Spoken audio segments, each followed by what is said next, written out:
पंगरियो two नौकोट road ते गॾिजी करे ही धरणो हयो हुआसीं।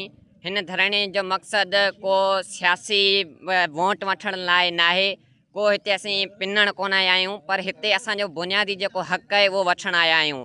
त ही रोड 2002 में जॾहिं अरबाब गुलाम रहीम ठारायो हो, उन खां पोइ ही रोड मुकमल तबाह थी वियो।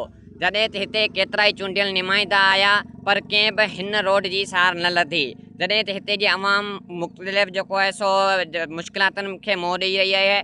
जॾहिं त दीनू जे ॻोठ जो रोड आहे उहो बि ठही चुको आहे, शादीला जो जेको रोड आहे उहो ठही चुको आहे, टंडो बागो टू समन सरकार रोड आहे उहो बि ठही चुको आहे। जॾहिं त समन सरकार खां अॻियां जेको जुॾे रोड वञे पियो उहो बि ठही चुको आहे। काफ़ी सारा कम थी चुका आहिनि, पर ही वाहिद रोड पंगरियो टू नौको रोड आहे जेको मुसलसिल नज़रअंदाज कयो पियो वञे।